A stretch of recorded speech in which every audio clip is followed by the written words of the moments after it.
Hello and welcome to my kitchen. My name is Cheri and today is Tuesday, so I've got another great tip for you. Or in the case of today, I have I think 22, so many that I had to write them down. So before I get started, let me just say, is this your first time here? You love food, you love fun, you love tips and tricks for your kitchen, go ahead, hit subscribe as well as the notification bell so you don't miss anything new.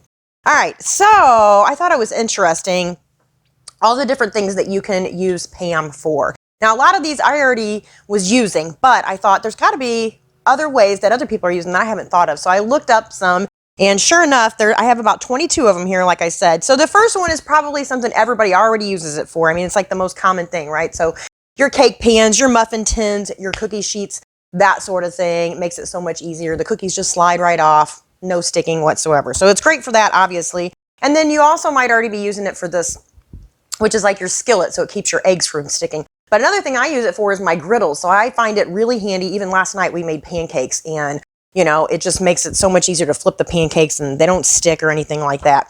So here are other few things that I don't think are quite as common that I have been using though. One of them is knives. So I always find like when you go to chop potatoes that the potatoes stick to the knife sometimes and I have to like, I have to push them off of the knife. So if you spray your knife first with the cooking spray, it makes it just kind of slides even through meat. It makes it a lot easier. Tupperware. So if you've ever put chili or let's say spaghetti, something like with a red sauce in a Tupperware container and then you empty it out, you go to wash it and it's all stained. If you spray it with Tupperware, spray it with Tupperware. If you spray it with cooking spray, spray your Tupperware with cooking spray, then it'll keep it from staining. So that's a great tip there.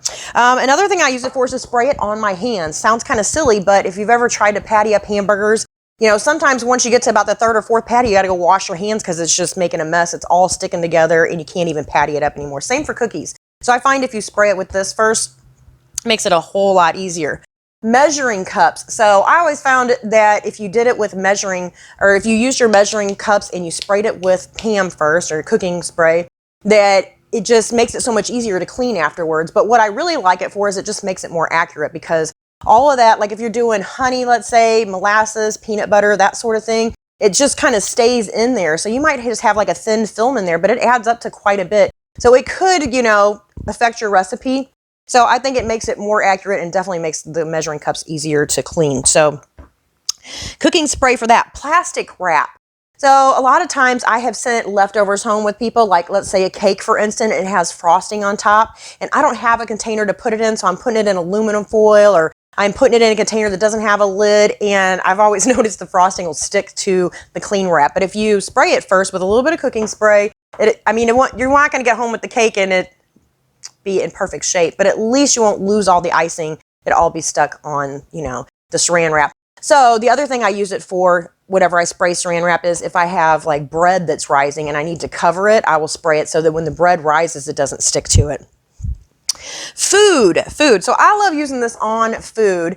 Matter of fact, I did some black bean burgers yesterday and I was actually spraying this on the burgers and then I toasted up some buns. So I sprayed it on the buns as well. So you can always just do melted butter or whatever, but I felt like this has probably a little bit less calories. You know, you're not dousing the whole bun in it. Another great thing it's for as far as spraying food is like popcorn. So if you ever melted butter and went to go put it on the popcorn and you got some of the popped kernels are just like doused in butter and some of them don't have any butter at all. This, if you get the butter flavor and just spray it on there, it kind of solves that problem. Plus, it helps the salt to stick. I also think it makes foods crispy. So maybe I want to make like some garlic bread or something like that. I might just take some regular bread, you know, just your regular sandwich bread, spray it with this and do a little bit of garlic salt, toss it in the oven. Sometimes I might even put a little bit of mozzarella or Parmesan cheese on there and just make like some garlic toast or some garlic cheese toast. And I find that really helps. Also, if I'm going to do something in the air fryer, if I spray it with this, I feel like it gives it a little bit more of a crunchy texture.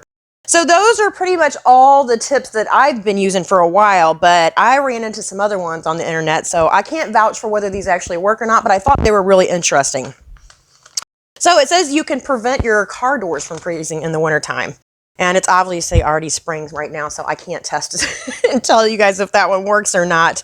It also helps, and there's another one I can't test, it helps the snow slide off the shovel, it says. So I don't know. Sounds interesting. Remove soap scum. I haven't tried that yet. I don't have any soap scum I need to remove. unstick door locks. So I don't know if they mean like the lock. I think like when you put the key in and it doesn't want to move, you can spray it with a little bit of cooking spray, and that is supposed to help it.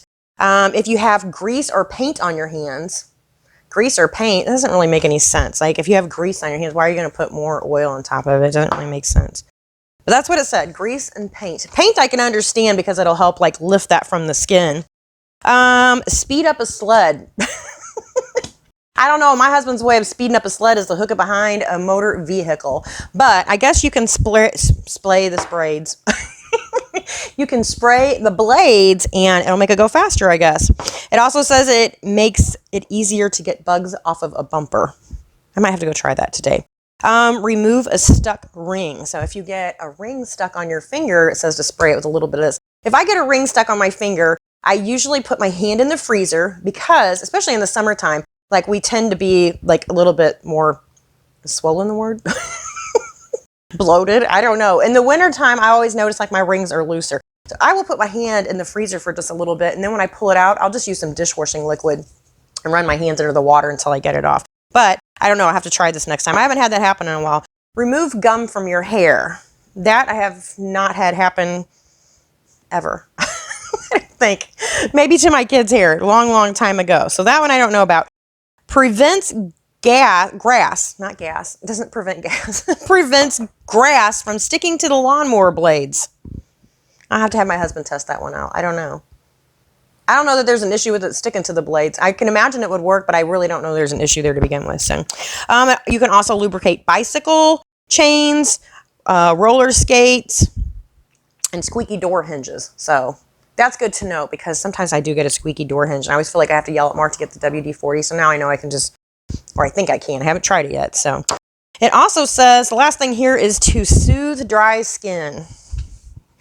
I would think that would work, but you might also smell like movie theater popcorn. So I don't know if I would recommend that one. So you guys are going to have to give those last ones a try and let me know if they work. Or if you've used them before, let me know. And let me know what is your favorite way of using cooking spray. And I thank you so much for watching. I will see you next Tuesday with another tip. Bye.